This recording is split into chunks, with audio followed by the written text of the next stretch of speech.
So hello and welcome everyone. So today, this session, actually, this week, both sessions we dedicated to, to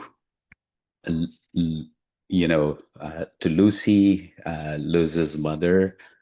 Luz has been integral part of this community for a while, and when I heard about her passing, which was the Tuesday the week before, um, I thought we all ought to pray for her, and we should dedicate this week's session to her memory. And what came to my mind first was mother's love.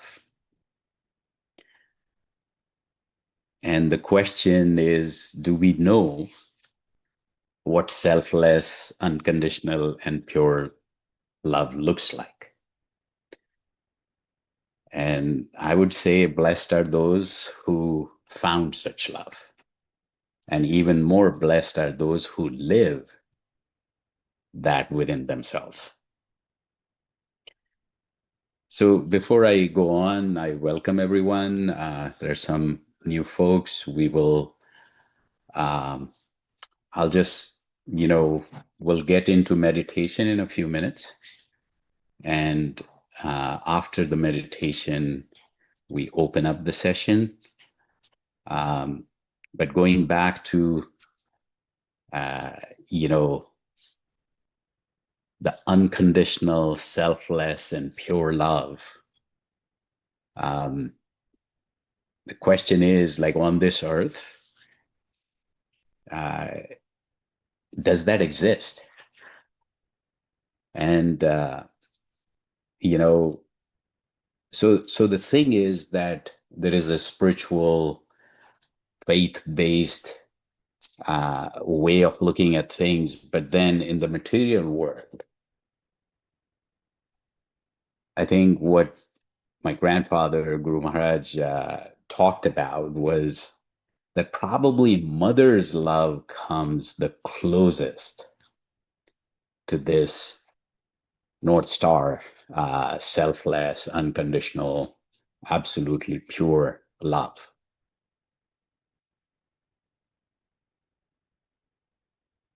And, you don't have to go too far. It's, when you look at these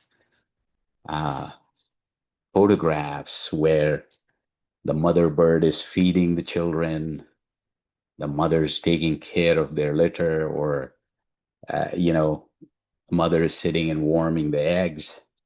So even in the animal world, you can see how that goes. And I actually, it was a while ago, but it was on the newspaper. There was a picture of a mother with the infant close to her heart, and a mother in Africa who was told that her child had no chance to survive,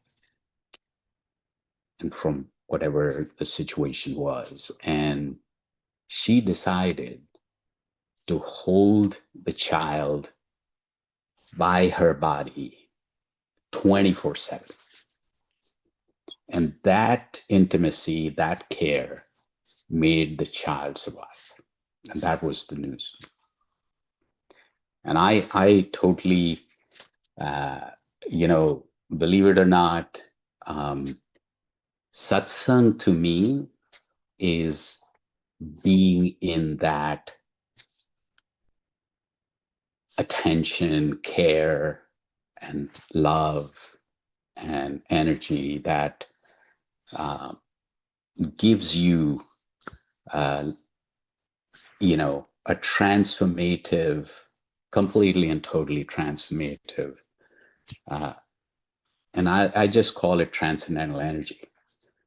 You embody it, you imbibe it, you manifest it, you meditate on it, And all I can say is it's not about me. I have seen personally human beings becoming, um, something which just is so absolutely uncommon. Their ability to, um, you know, demonstrate for real what I would call selfless, unconditional, and pure love. So, you know, we have in these sessions talked about a concept called Tawazah. Comes from Urdu and a Sufi background. And,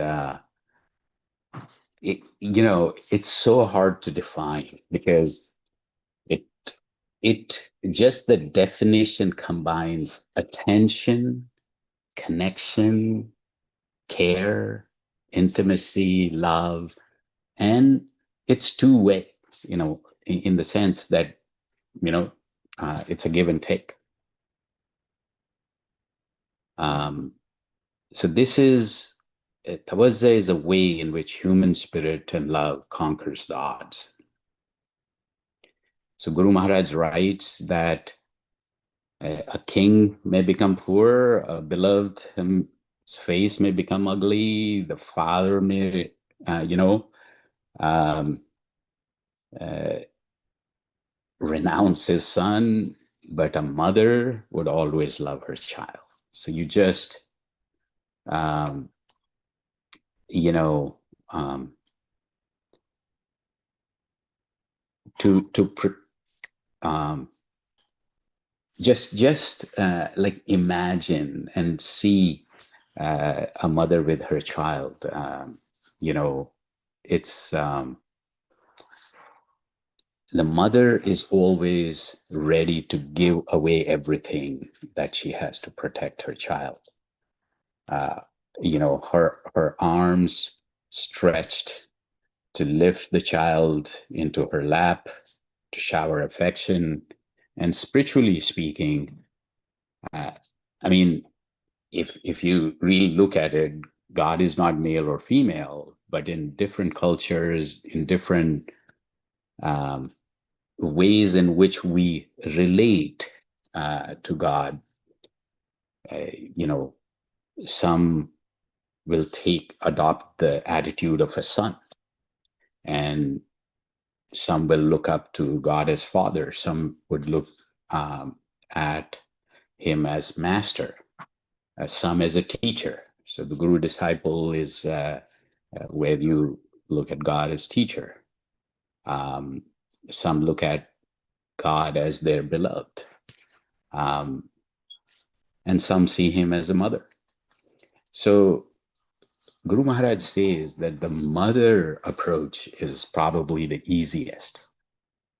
So in the relationship of father and son, which I think is really, it's one of the very strong relationships, master servant, teacher disciple, king subject, these all have their own rules or embedded, if not completely called out. But what Guru Maharaj says is mother and child is the easiest one. There are no rules. The only duty is to cry and call upon her. And then there is nothing else for you to do. No rituals, no mantras, no rules, no pretense. Um, Mother is ours and we belong to her. So if we are wrapped, and he writes this in his 28 chapter, 7-volume book, he has 2 chapters which talk about some of this. And, basically, it, one of the statements is that you might be wrapped in dirty clothes, you might be impure, but we're still hers. And he says, what a relationship, what a bond, and how lofty and easy a path. One need not think of our own faults. No effort is required to become pure and holy. Just sit in mother's lap and just cry and call. So, on that, actually, he quotes um, Sri Ramakrishna Paramahansa, who is guru of Swami Vivekananda. So somebody asked him, what is the duty of a human being? He said, only to call upon him, to weep and cry, and when he doesn't come, just keep, remembering and crying. And then he added that, look, a cat leaves her kitten in one place and goes about her work. They just keep playing, they're all, busy. But when hunger troubles them, they begin to cry and then call for their mother. And hearing their cries, the mother comes, nurses them, provides them milk, and then, if needed, carries them, catches by her teeth, they catches them by their neck, carries them, and takes them to a safer place if needed. So the duty of the kitten is just to cry, and the rest is to be done by their mother. So in the same way, he said, our duty is to cry and call and pray, and the rest is in God's hands. So,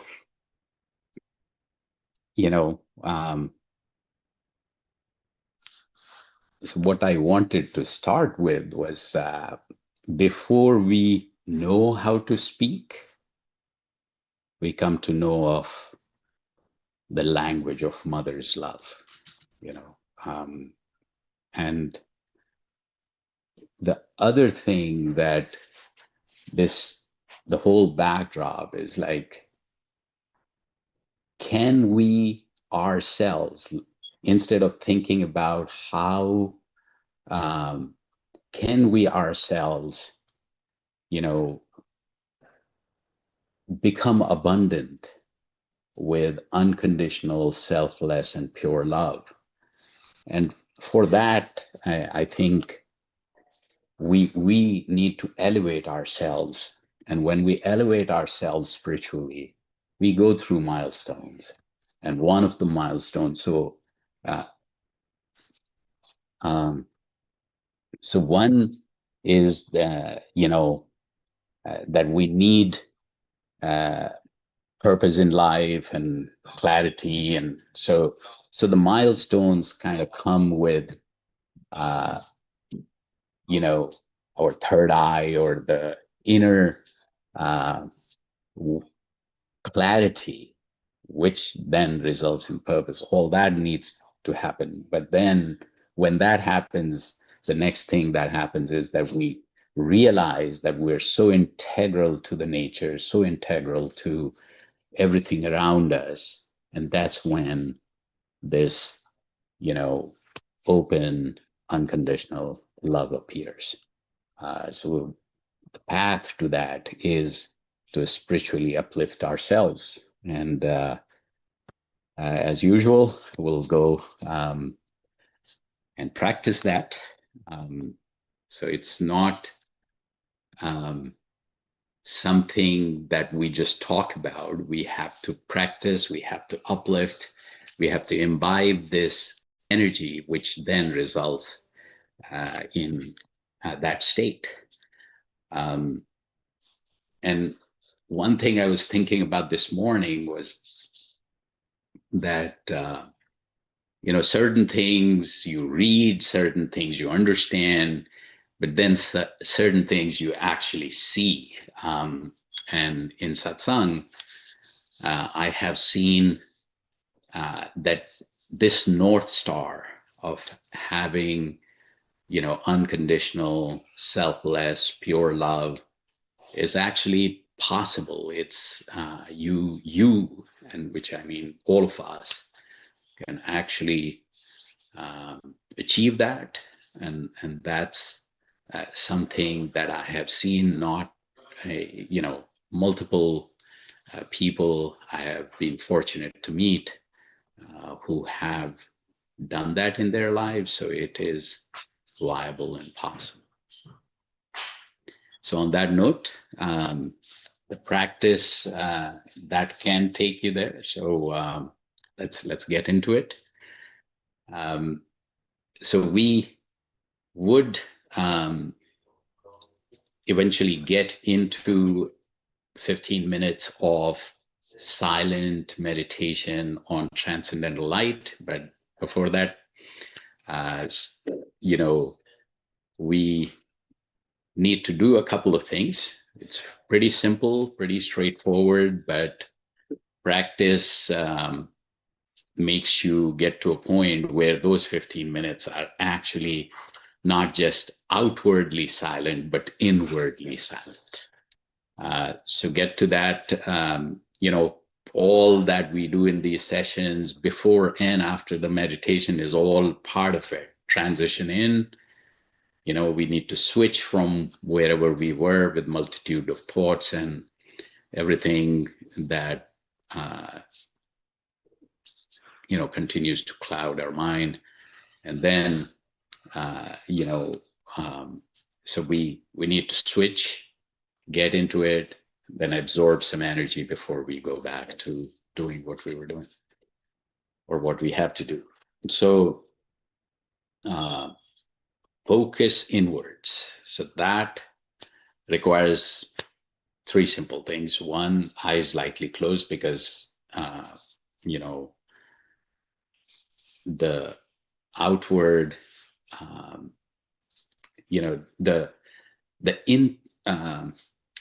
we don't want distraction, and one of the facets is that you stop looking outward, you're focusing inward. So eyes lightly closed, still and relaxed posture. So these two things are very important, because every time the body moves, mind moves with it. We want to concentrate our mind. So we want to bring it to first one thought, and then we want to drop that to eventually. So what's that one thought that we want to focus on? So still and relaxed posture, I think, is important, eyes lightly closed. But the backdrop that we want to, so what do we want to focus on, is that there's a source of transcendental energy, conscious source of our choice based on our belief and faith. But that form, that conscious form, is emitting light that's coming into our heart and enlightening it. And then this light is going to every part of our body, and we are becoming the light. We are getting completely and totally immersed in this light. So I'll repeat that one more time. So feel the presence of this source of transcendental energy in form of light. The light is entering our heart, distributing throughout our body, and we are becoming one with this light. When mind wanders away, bring it back to this thought and this thought alone, that this transcendental energy in form of light is entering our heart, distributing throughout our body, and we are becoming completely and totally immersed in it. So mindfulness and other breathing exercises and everything else that you might have been doing, do it before or after this. This time we will just embody or manifest this transcendental energy, enlighten our heart with that energy. So we focus on the heart chakra and just observe. So there's nothing to do here. We just observe this transcendental energy in form of light, that it's entering our heart, and then distributing throughout our body. So we'll start with music. Music helps concentration, and then we go into deep silent meditation, and then we transition out with music again. Let's start now.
So welcome everyone. So before I open up, I think what I was thinking, if given that this session was dedicated to Luz's mother, if she wants to say something, we'll start with that. But then I was thinking there are some new folks. Usually when I ask to open up for questions, I think one question can take several minutes, sometimes even longer. So maybe we can take a few minutes to just see if those who would like to introduce themselves or say something or ask some questions, and then we can uh, open it up more broadly. You know, uh, for today, to sum it up, two things I would say. The world asks us to become, and a mother's love reminds us that we already belong. And I was looking at one of Rumi's quotes. So, in context of meditation and a spiritual journey, he says, your task is not to seek for love, but merely to seek and find all the barriers within yourself that you have built against it. So again, I don't know if, um,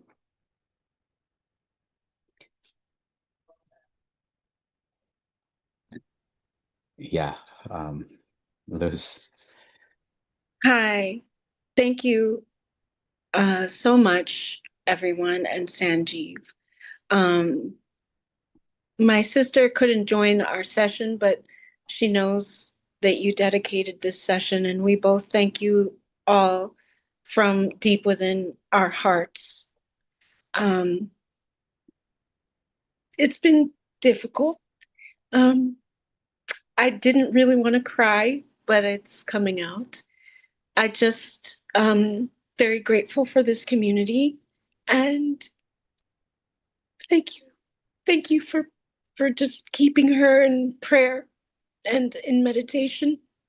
A mother's love, nothing ever really replicates that kind of love. It's truly unconditional. Um, and she was such a beautiful, warm, and vibrant person. I learned so much from her, all of the spirituality. She was deeply spiritual and very open. And I learned so much from her spirituality, and she was just very loving and open to so many cultures, and um, we we did so many things together, and I'm trying to just remember those times. And um, I guess my last request is, if your mom is still alive, give her a call, give her a hug. If she isn't, send her a message inside from your heart, and thank you. Absolutely.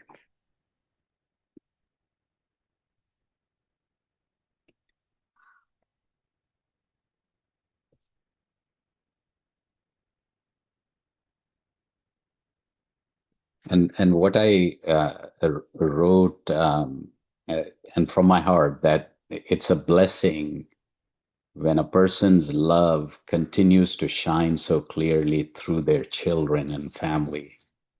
And in that sense, Lucy's spirit lives in a very beautiful way. So through her two daughters. Um,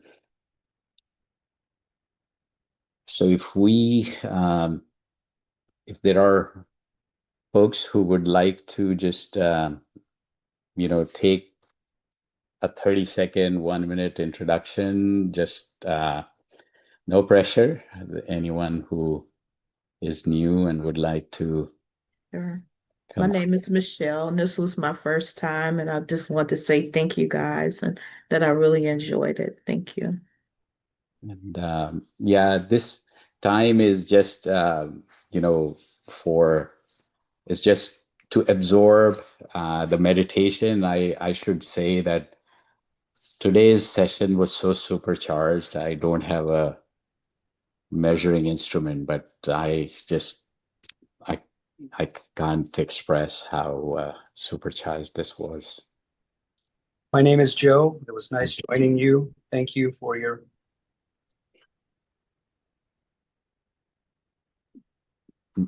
Nice to have you both, Michelle and Joe. Great to have you here. May I say something? Sure. Yes. This was a very special experience for me. I lost my mother on June 17, 1947. I was only 3 years old. So I have no idea what mother's love feels like. But I have a very high respect for the figure mother in my life. And when I, in the morning after I pray to the gods, I go and pray to her.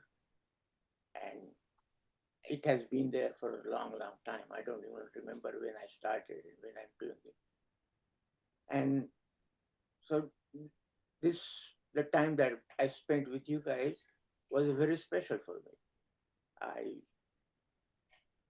I can't even express it because I say I really don't know what that thing is and mother's love is. I've read so many books, so many things and all that. And some of my friends have shared the experience with me. So I know something secondhand, but it is so precious. So those who have mother now or have enjoyed that unconditional love from the mother, you have a lot more than anything else in your life. Thank you. Thank you. Thank you for those words. Wow. Actually, I literally feel my grandmother and mother are right here with me. So, totally.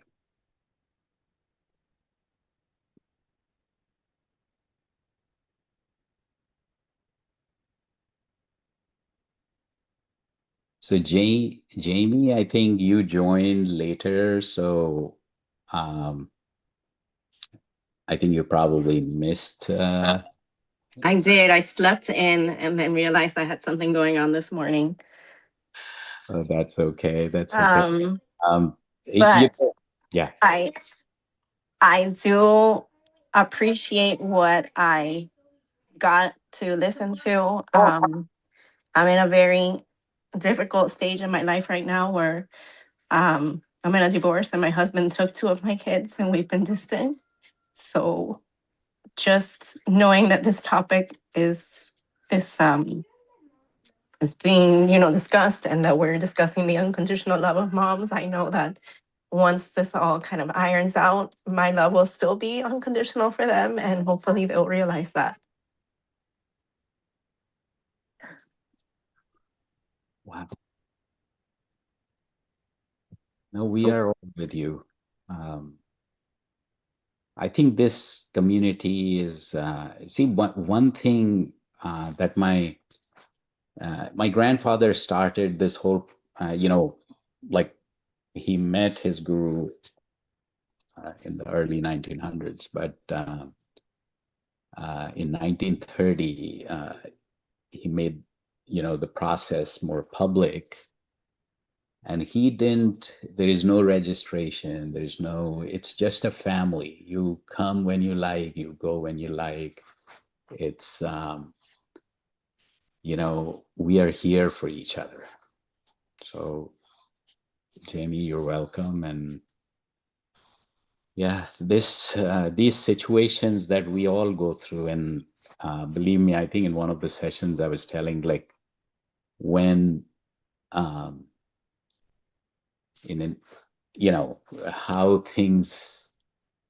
these things happen sometimes are just a mystery.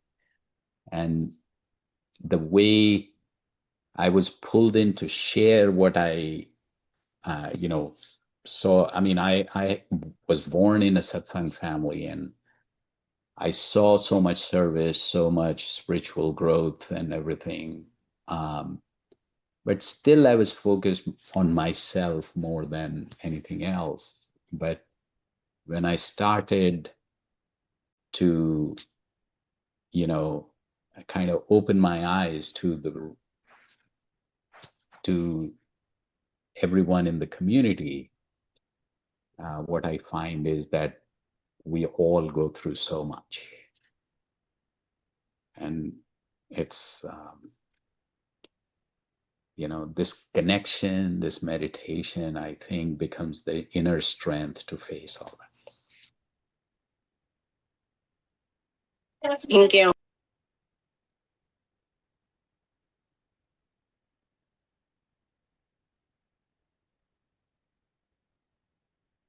Yes, someone else was saying something. Thanks, Jane.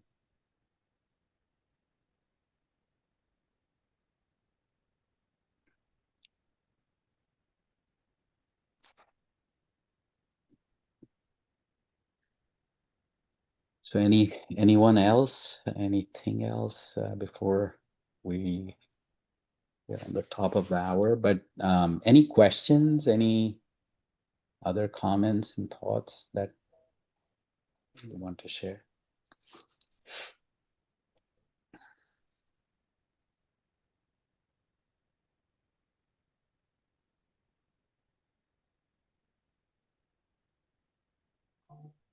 Arvindji, anything on your mind today? Namaskar, Priya, and happy Saturday, everyone.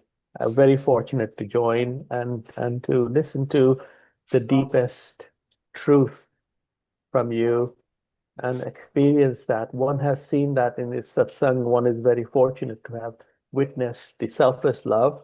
So we are all extremely fortunate to be part of this spiritual family. So thank you for that, Sanjeevji.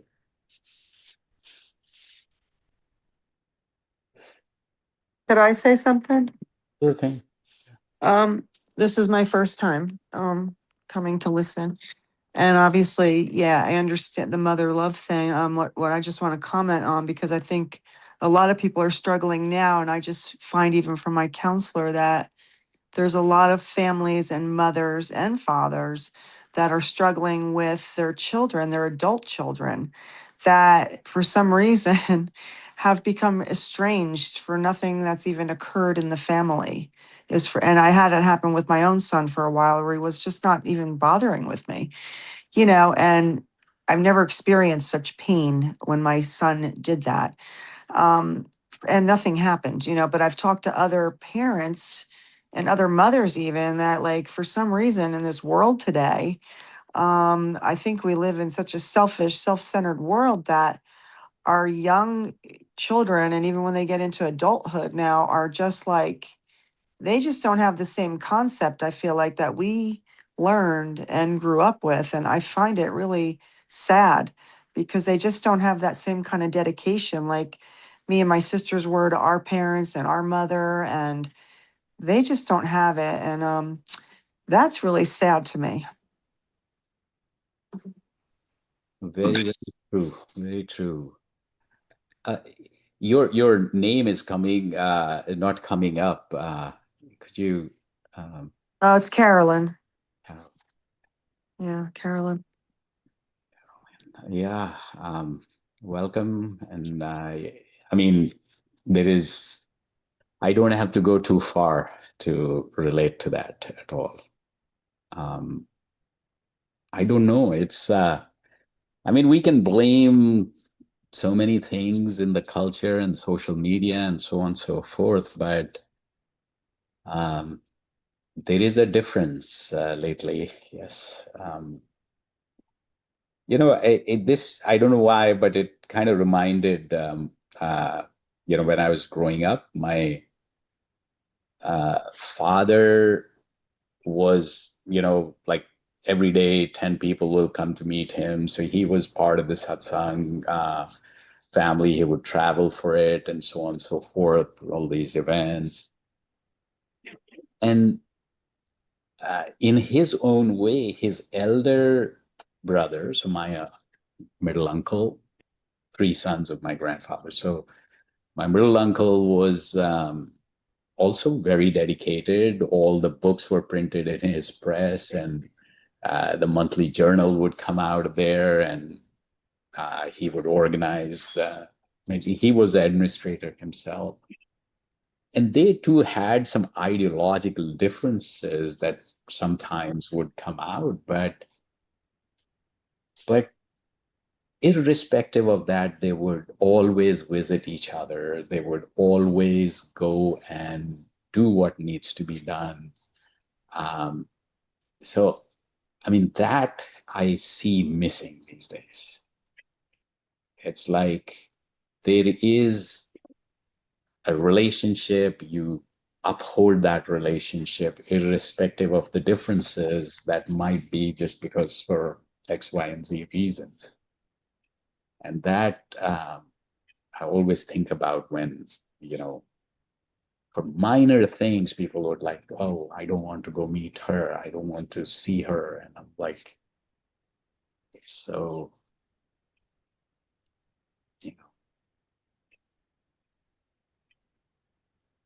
it's like when I think about cancel culture, it's, earlier, so Guru Maharaj used to say that you look at all the books, you look at all the religions, you look at all the ideologies, pick what works for you and make, judicious and wise choices if you can, or get some guidance on it.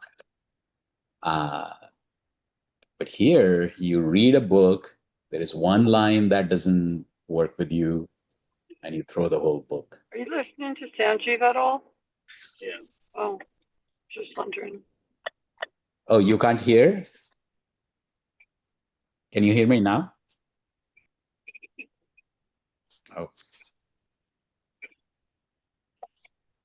Maybe if we can tell her to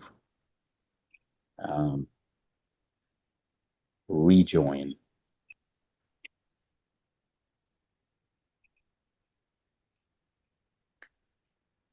I've been hearing you clearly the whole time. Oh, yeah.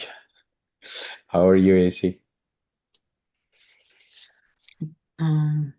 Mellow.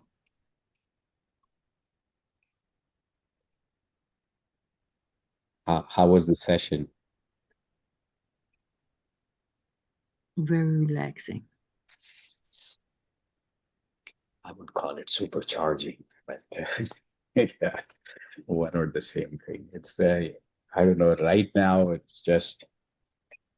It's putting us back into a space where we need to be if we were slightly outside.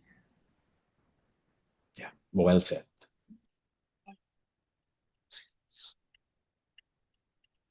So for some reason, I don't feel like wrapping up, but that was a good wrap-up note, AC. Thank you. That was, yeah.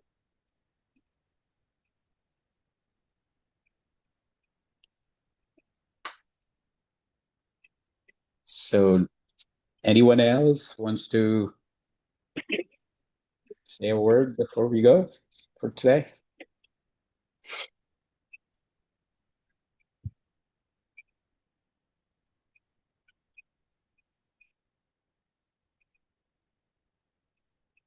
So I would,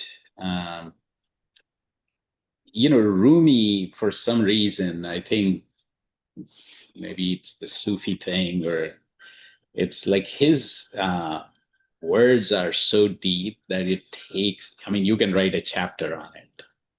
So I'll repeat his stuff before we go. So your task is not to seek for love, but merely to seek and find all the barriers within yourself that you have built against it. So on that note, again, our prayers for Lucy, Luz, get strength, to deal with this. And we all pray for her. And we'll see you all again in Satsang soon. Thank you. Love, light, and peace be with you.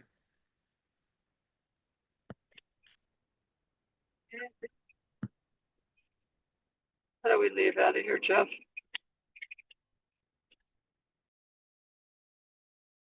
Thank you, everyone. Thank you, everyone.